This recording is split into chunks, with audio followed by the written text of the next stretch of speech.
thought. 'Cause I got a good feeling, and I don't feel no pain at all. Riding my day. My day to play.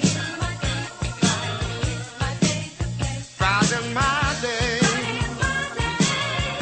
My day to play.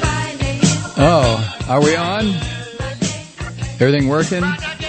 Oh my God, the microphone's working. The Friday theme is, I'll be damned. Good evening, Truth Seekers. Mike Malloy here. Welcome to the program tonight. Glad you can make it. Hope you can stick around and find out what really insane far left talk radio is all about. All right, this hour is being sponsored first by two pissed off liberals at an undisclosed location west of the Rockies. They're still there. They created Hold Your Nose and Vote Obama 2012.com, and they are serious. And as they have pointed out several times in this program, for true liberals, the Obama administration has been disappointing, to say the least. But for the sake of the Supreme Court, we must vote Obama. Visit Hold Your Nose and Vote Obama 2012.com. Items with our logo are available through our website, Hold Your Nose and Vote Obama 2012.com.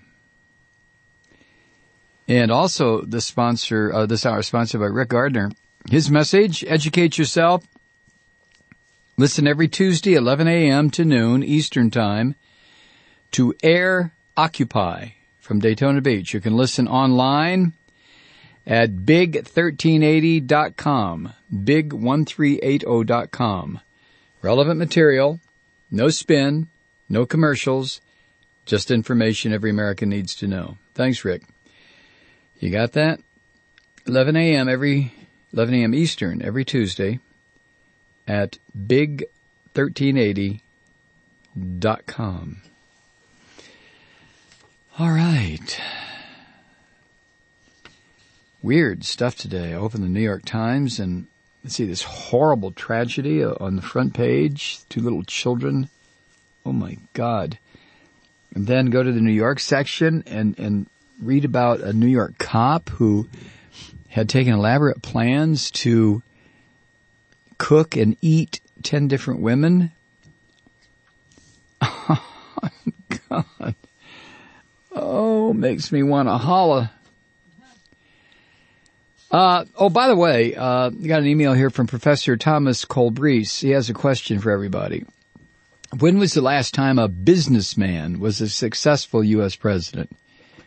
Now, we've heard this so many times, George W. Bush and now this Mormon freak. But when was the last time a businessman was a successful U.S. president? Well, about the only businessman that Professor Colbreese can think of was Herbert Hoover. And wasn't he the dude who helped cause the Great Depression? And aren't his policies similar to what Romney believes in? So another businessman and another Great Recession? I think so. Why aren't the politicians consulting with all those egghead historians for this? Yours in American History, Professor Thomas Colbreese. Professor, all I can say is you have an awful lot of misspellings in your very short email here. Are you really a professor? Or is that just an honorific? You know what? I don't care. This is the apex of religious insanity. And you know what? I am all for this. This is the perfect crossroads of American politics and American Christian madness. I couldn't believe this when I got it. The story is from talk2action.org. And here's the story. About 1.5 million people have signed a pledge to vote for Jesus as a write-in candidate in 2012. And the reason they're doing this, these are disgruntled. By the way, has anyone ever met someone who was gruntled? I never have. I cannot understand the word disgruntled. Well, he's a disgruntled former employee. How about he's a gruntled? Anyway, they're disgruntled evangelicals, and they're going to vent their anti-Mormon, anti-Obama fury And as Bruce Wilson writes, as of October 18th, just passed, when I reported in my story about Billy Graham's Romney endorsement accidentally spreads Mormonism is a cult meme to millions about superstar evangelist Billy Graham's disastrous effort to woo Protestant evangelical voters to vote for Mormon Republican presidential candidate Mitt Romney in the 2020. I was unaware, Bruce writes, that the meme, Mormonism is a cult, by then already have spread to over 1 million disgruntled evangelicals who had reportedly pledged to vent their anti-Mormon and anti-Obama ire at the ballot box this November 6th.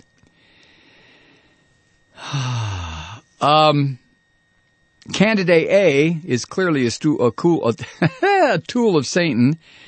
Candidate B is a tool of Satan too, and if elected president, he'll suspend the Constitution and implement a theocracy to be run by his satanically inspired cult. Now, who's saying all this? Evangelist Bill Keller, founder of the internet ministry liveprayer.com. He screams, Christians must take a stand and say no to Satan this November. Vote for Jesus. And he means it. His website is votingforjesus.com. Claims to have received well over 1 million pledges from voters who say that they will, on November 6th, cast their vote for the writing candidacy of Jesus Christus as for President of the United States.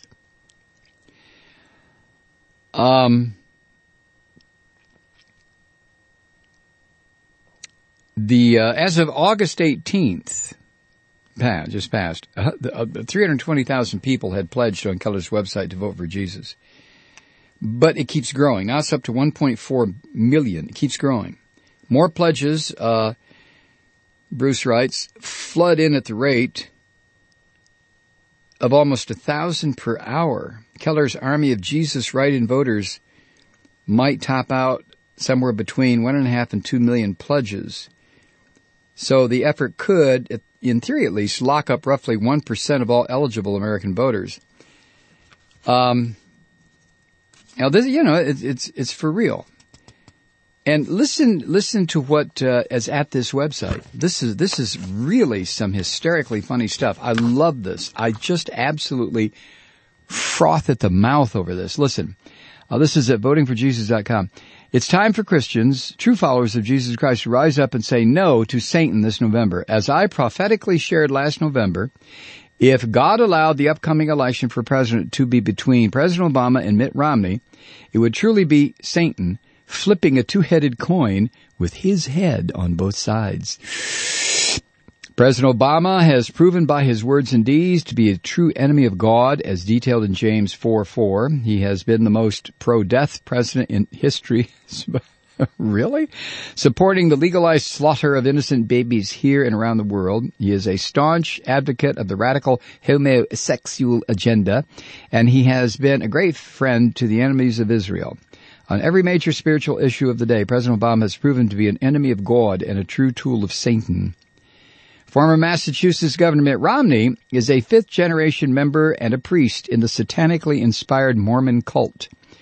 He and others in his cult lie when they claim to be Christian, since Mormon doctrine is 100% inconsistent with biblical Christianity, and a Mormon is no more Christian than a Muslim. He deceives people by saying he believes in God and Jesus is his Savior, when the God of Romney's cult is not the God of the Bible, and their Jesus is not the Jesus of the Bible. Romney and those in his cult believe the Bible to be a flawed and incomplete book, and look at biblical Christians as inferior and non-believers for rejecting the beliefs of their cult. If President Obama is reelected, his anti-American socialist policies will continue, as will his attacks on Christianity and Christian churches. He will continue to support abortion, homosexuality, the enemies of Israel. How can a true follower of Christ vote in good conscience for a man who has proven to be a true enemy of God?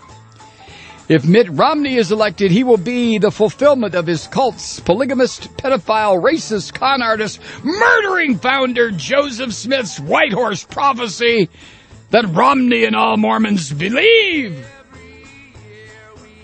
Isn't this cool stuff? I mean, is this some of the greatest, funniest crapola you've ever heard?